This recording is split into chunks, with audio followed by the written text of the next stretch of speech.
This is the Elite Sport Mentality Podcast with me, Tom Evans. Welcome to the Elite Sport Mentality Podcast, where we'll be exploring all things sports psychology. Whether you're an athlete, coach, or sports enthusiast, this podcast is your go-to resource for understanding the mental side to sports performance. Each episode, I'll be talking to someone from the world of sport or sports psychology to get their insights into the mental side of their sport. We'll delve into the latest research, share inspiring stories from top athletes, and provide practical tips to you to enhance your mental skills. Join me as I look to unlock the secrets to an elite sport mentality. Let's go. Okay. Welcome to the Elite Sport Mentality Podcast with me, Tom Evans. I'm joined today by a friend of mine, Dan Studley, who is a long-distance runner. He's represented GB at World Championships and is currently participating in half marathons and marathons. So we're going to get into kind of his sporting background, but also get into what he's doing alongside his athletics career as well, and with the kind of theme around how important sports psychology is for young athletes. So firstly, thank you for joining me, Dan. Thanks a lot for having me. No worries at all. So let's just get straight into it with regards to talk me through your sporting journey, I suppose. So as an athlete, your experiences, and then maybe with regards to sports psychology, what kind of experiences have you had with that as an athlete? Yeah, so I've been a distance runner since the age of 10. So I've been a competitive athlete for 23 years. I competed as an age group athlete through school at predominantly a sort of county club level, never making the sort of top 100 in national championships or rankings.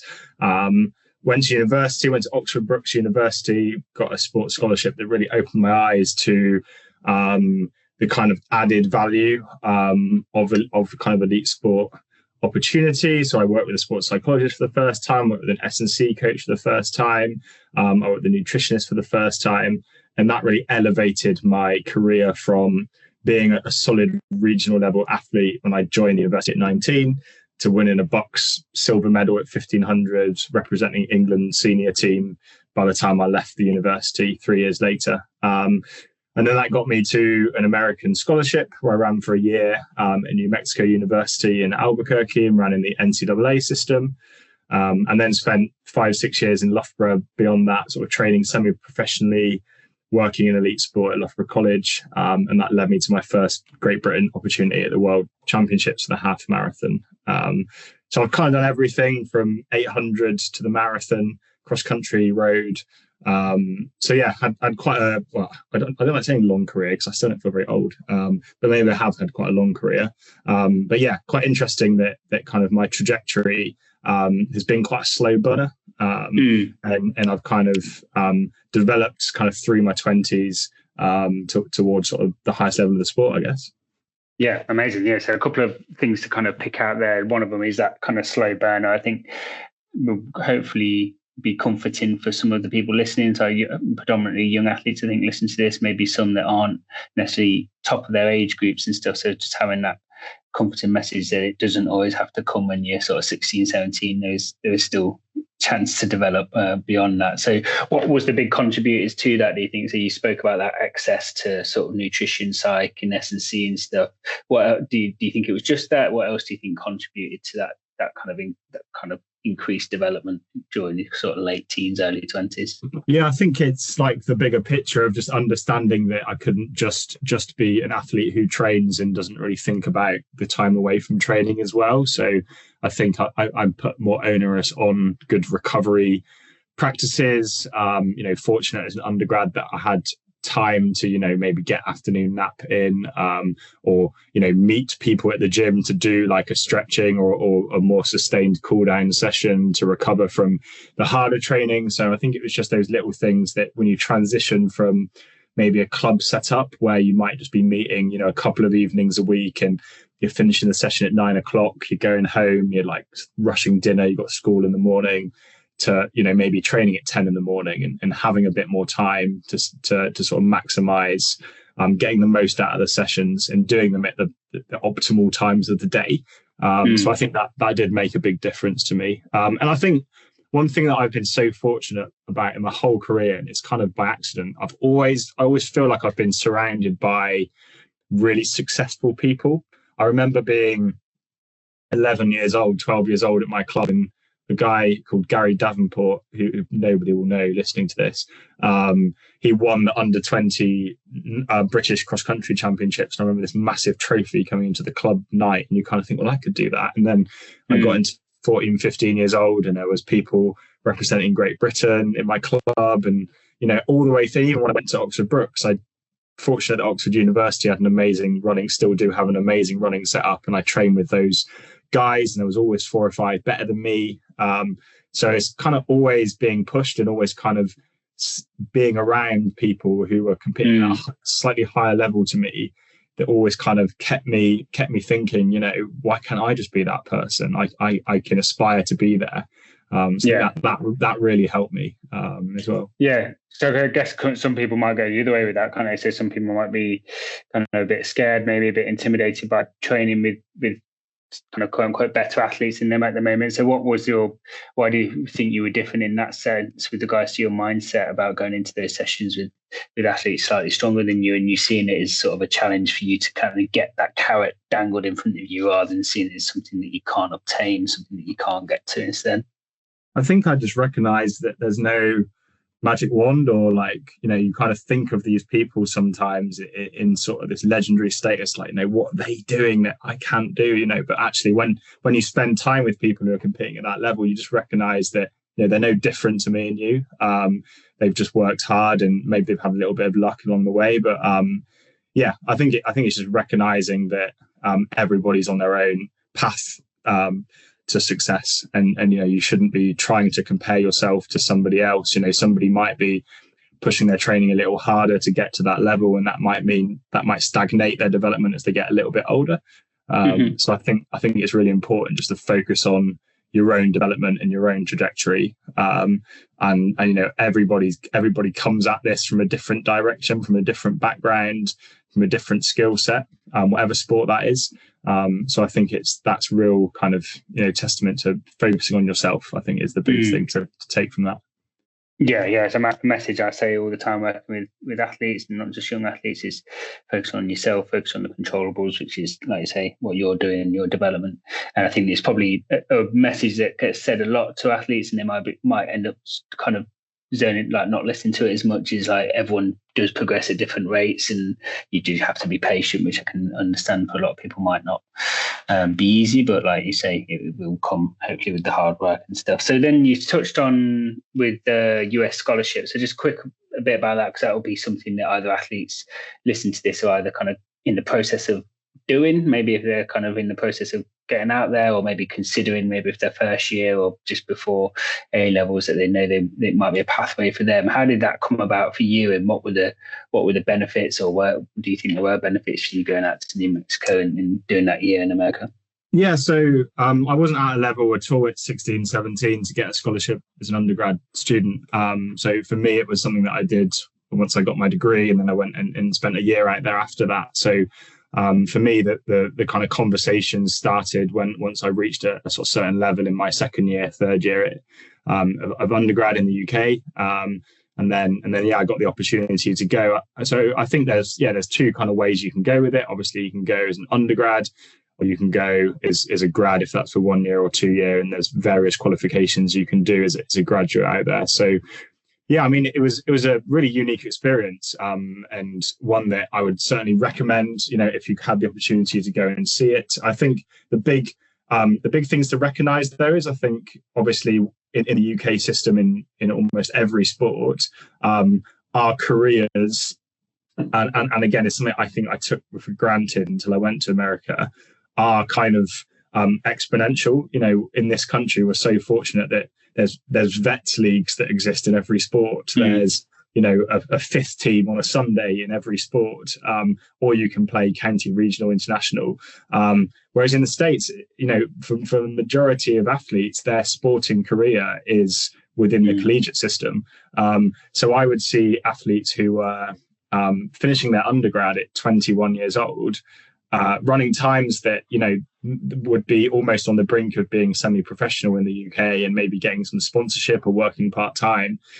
But it felt like that model didn't really exist. So those athletes, sadly, drifted away from the sport. So I think going out there is an amazing experience, but it's just recognizing that, the kind of decisions around really pushing the training on to right to the tipping point can be the challenge. So I think it's just recognizing that, hopefully, listening to this podcast, your mentality is one that I want to see people in the sport for as long as possible and engaging with the sport as long as possible.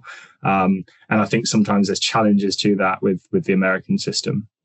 Yeah. Okay. That's good to know. And then with regards to, obviously, our kind of theme really today is around sports psychology and young athletes. But for you, you touched on it earlier that you've kind of engaged in sports psychological support in the past.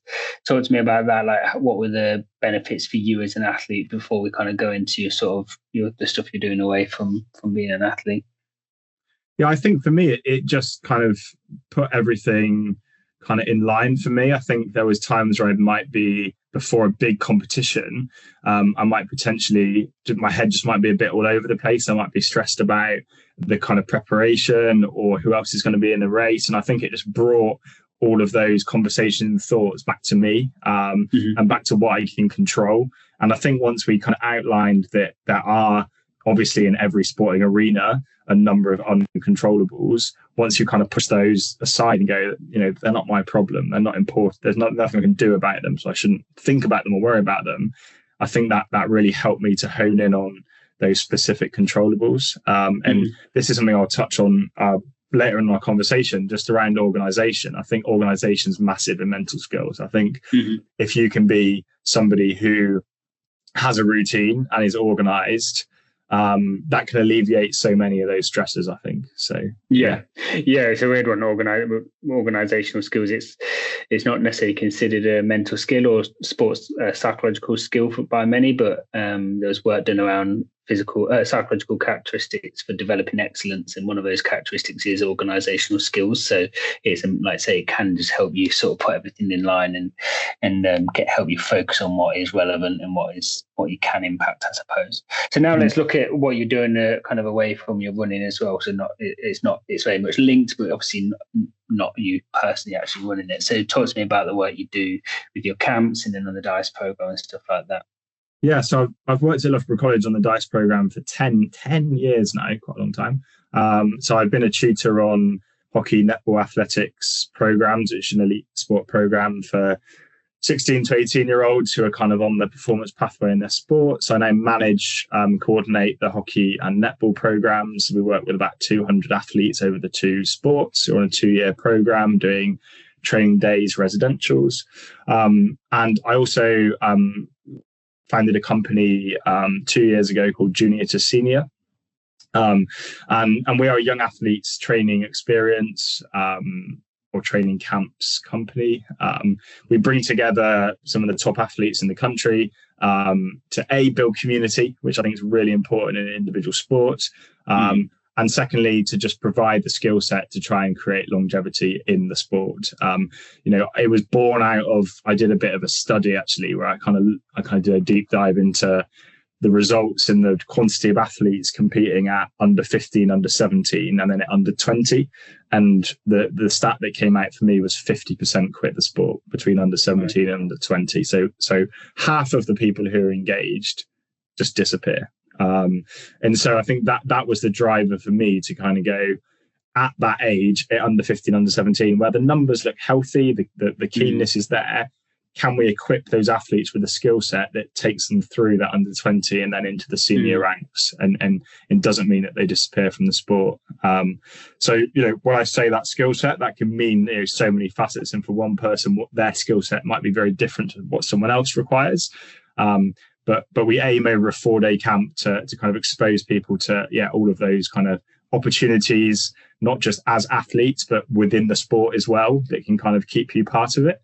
And also just that ability to train together in a big squad, which is so unique when, you might have one or two people at your local club who are your level, and then to throw sort of 30 of you together in a track session, it's just so fun. And our feedback's been great. So we've had about 150 athletes over 3 kind of training days and residentials so far take part in the experience. Amazing. So just touching back on that research you did then, did you kind of look into the reasons why? Because I didn't realize that the number, but I was obviously realized that there was a big drop off in participation in kind of all sports, I suppose, when you get to those sort of ages. Did you find out why, like a theme of why that is, or do you have any sort of educated guesses as what that drop off, why that happens, do you think?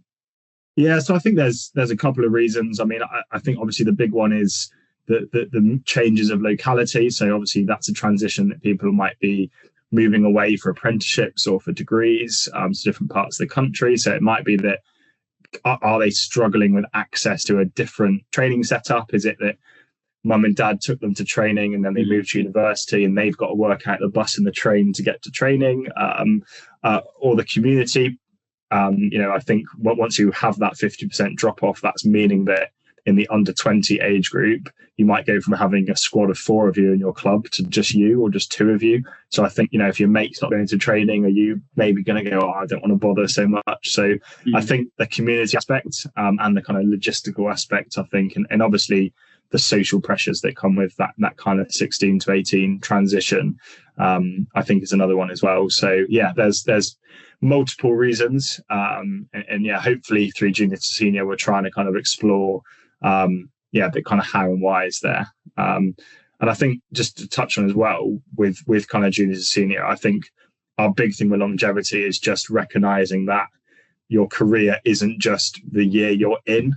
I think that's so valuable especially in athletics. I think because people can be quite insular with their year. So everything is about the national championship in March or this in April, and then it's almost like you build a big wall after that date and kind of go, we'll worry about that at another time. That's not important to us.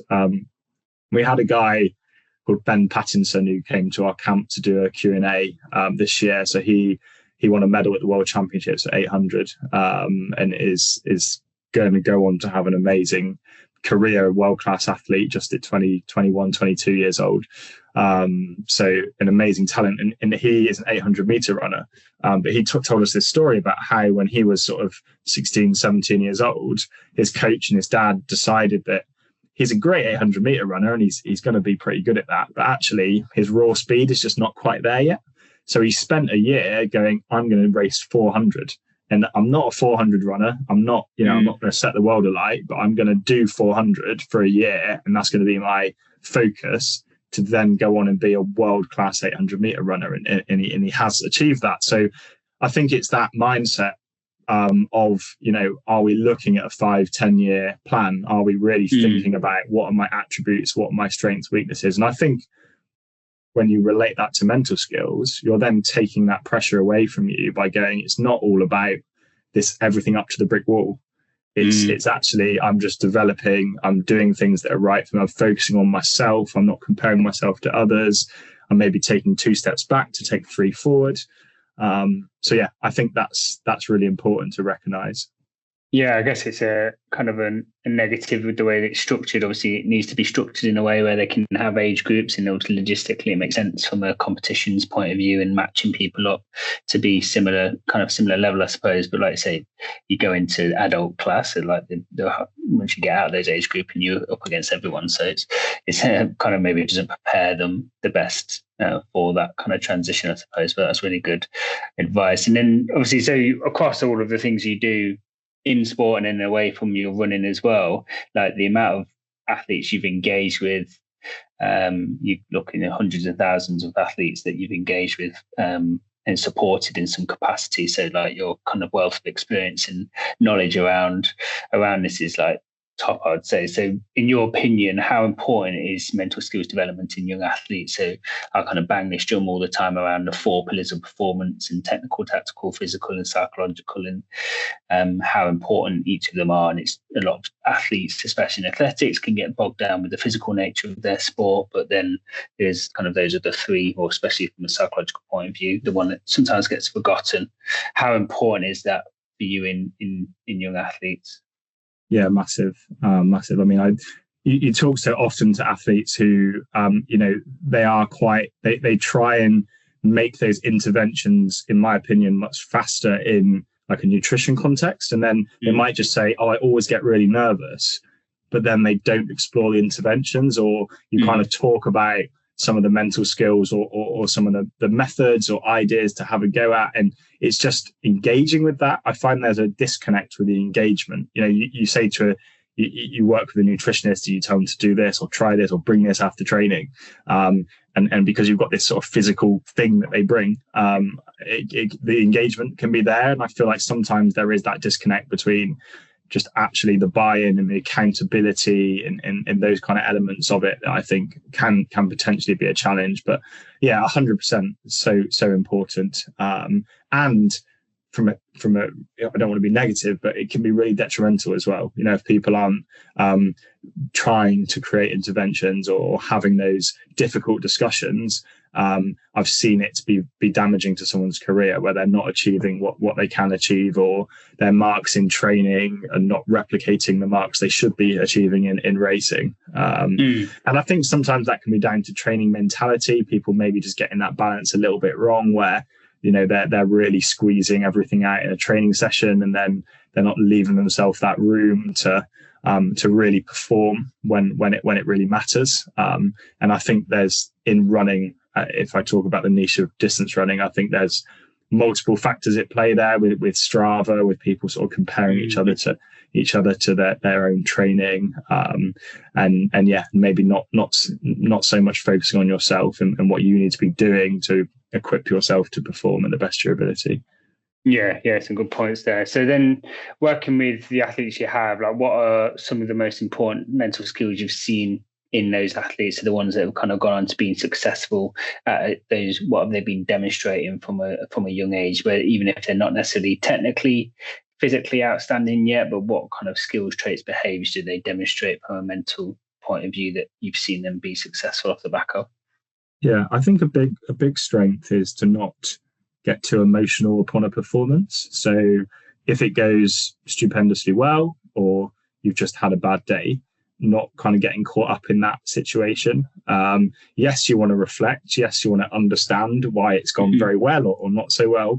But I think not attaching that to really beating yourself up, or really thinking the world's going to end because you haven't had a good race. I think taking out of it the kind of learnings of why that's happened, or we're human. We all have a really bad day. And sometimes that can just be the case. So yeah, I think that's an athlete who demonstrates that level head, that consistency in emotion, whether it goes really well or really doesn't. I think that is probably a real super strength, a real skill that I would say. And the other one that I wanted to touch on was organization. I think people who demonstrate a clear process before, after, during, and when I say before, I don't just mean like the half an hour before a competition. I mean like 3 days before. I mean just having everything in order and being organized. Not scrabbling for your kit 10 minutes before you're going to leave the house. I know it's little things, but just ensuring that the laundry run's been done 2 days before, so all your kit's ready to go.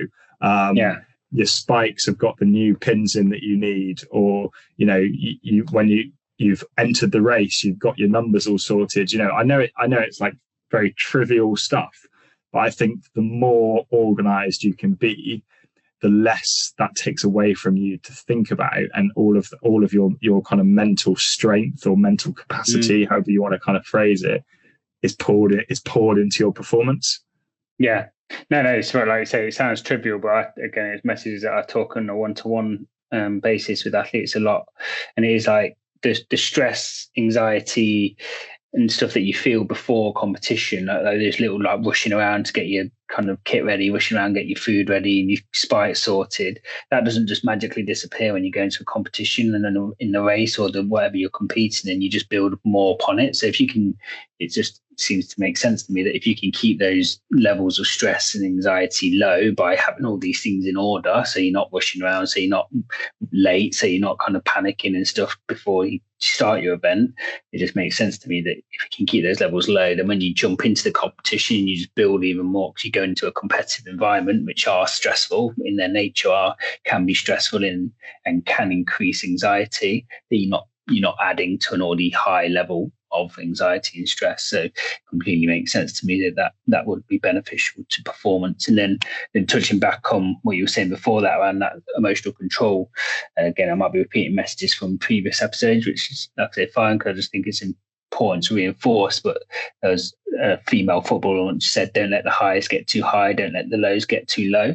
I think it's a good kind of saying just to make what you're talking about there is like, if you win, brilliant, you want to enjoy it and that's why you do it. But if you get completely ecstatic and over the top when you don't win next time, or in a couple of events time, then you're going to completely plummet to the other end and get sort of the opposite end of that. And so having that more even keel approach to performances, winning and kind of enjoying it, but taking the learning from it, even when we win, and then when we don't do as well, is still taking those learning points from it. It helps us sort of kind of have that even keel approach to it. And how do you think you do that as an athlete, like now, and how have you done that in the past, so that how do you keep that level kind of emotional control, I suppose, whether you win and do really well, whether you don't do so well? Yeah, I think if I'm honest, it's got easier as I've got older, because I feel every year I get older, I find it easier not to compare myself to others. I think because it's almost it's impossible for me to be frustrated if I lose to a 19-year-old in a race, because they're 15 years younger than me. So it's very difficult to have that comparison. Whereas I think when I was that age, you kind of know everybody around your age group, and you kind of sort of know everyone's name, and it's quite a small world, and you sort of see everyone on the start line. So I think as you mature, that does become easier. But I think I've always prided myself on being really organized and really diligent with my preparations. I'll go back to when I represented Great Britain, actually, because if I'm honest, I think I was quite fortunate with my selection of races and what I did to kind of achieve that. I was planning sort of a year before the kind of races I was going to go to in Target to try and run the qualifying time. And I was thinking, if I go to Spain and do a 4 or 5 week training camp and then go and race in Barcelona, I know at that time of year the conditions are going to be optimum. I'm going to have a race where there's going to be lads around me of my ability from other countries who are going to help me, to run those times. And I ran the qualifying time. I was under it by about 30 seconds in that race in Barcelona. And then British Athletics recommended that athletes went to a race in London a couple of weeks after. Not an official trial, but sort of like, we kind of want people who are hoping to go to the World Championships to go to this race. It was an awful, stormy, windy day. I would argue that there was definitely a lot of people on that start line better than me on that day, who didn't run as fast as me, because they ran in a race with adverse weather. I'll put all my hands up and say there's an element of luck in that. But I think that decision making and that organization can really help you in sport. If you try and make the best decisions for you in your career, and that might be 3-4 years down the line that you're trying to make decisions for.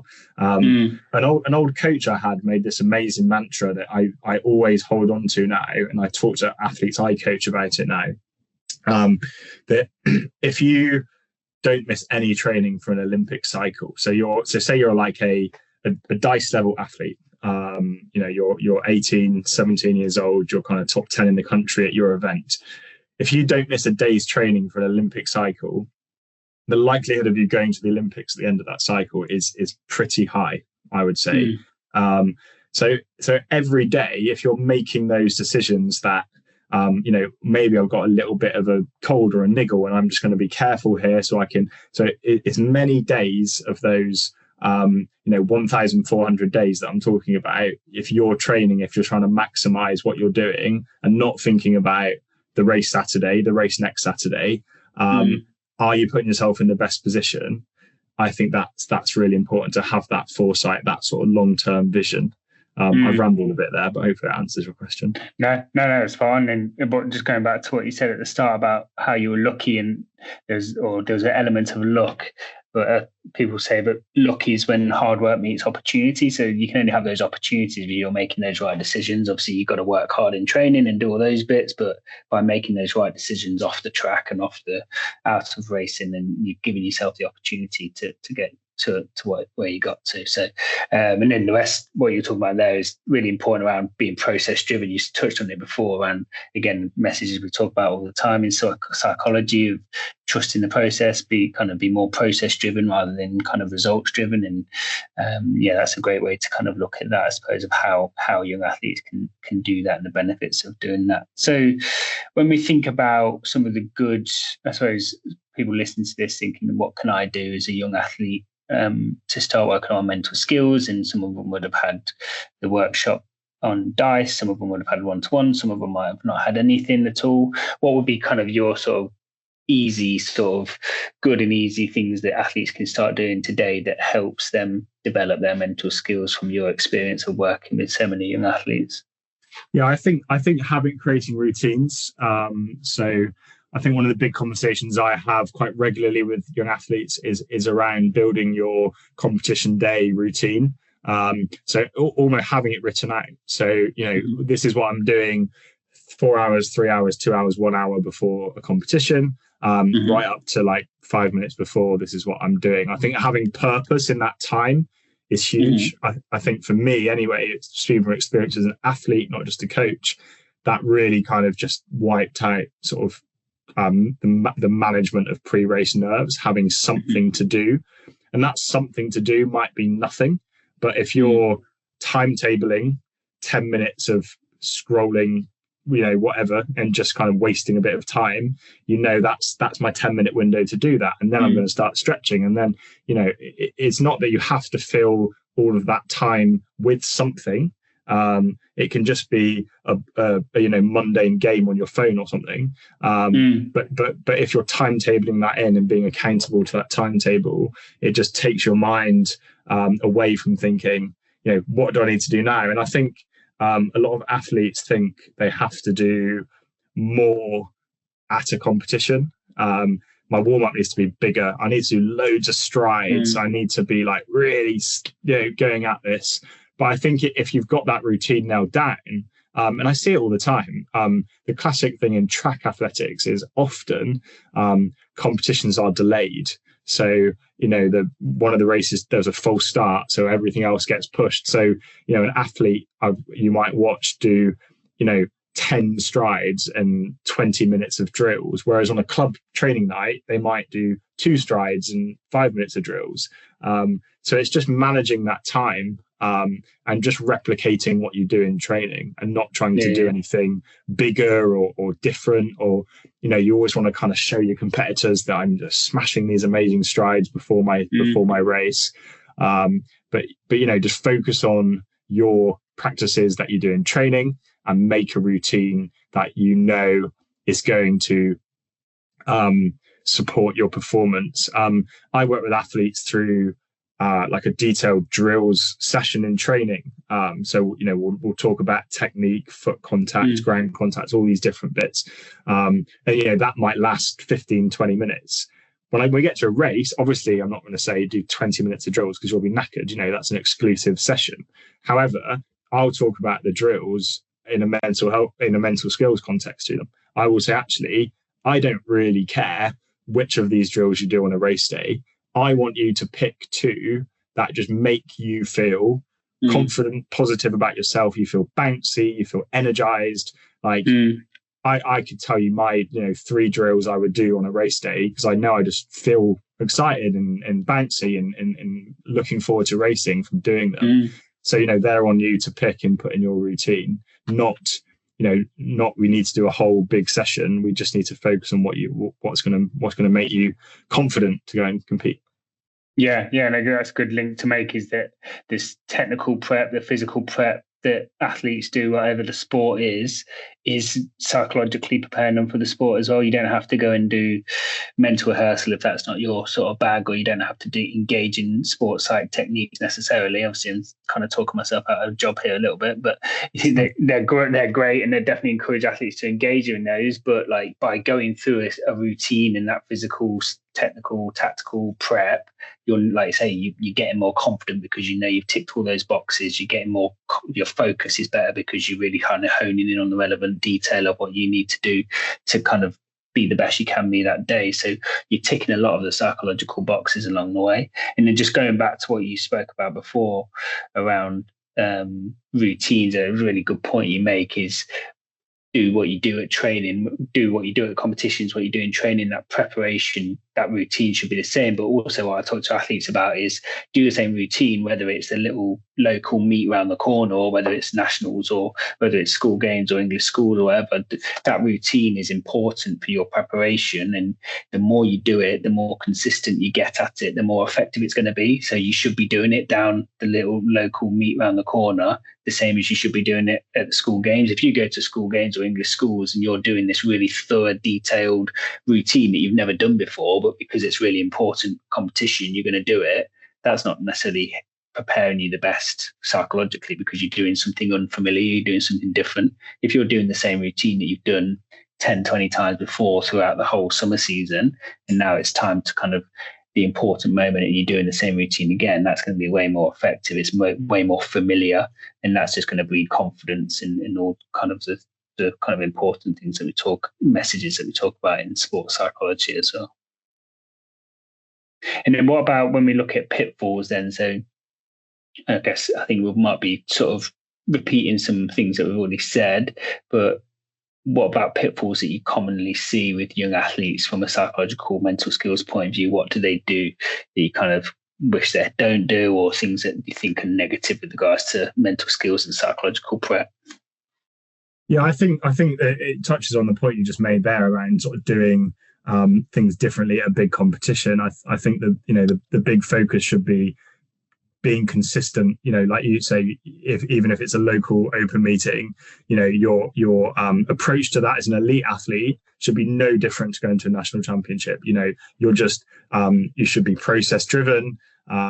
You should be focusing on what you need to focus on to execute that race to the best of your ability. And that shouldn't look or feel any different.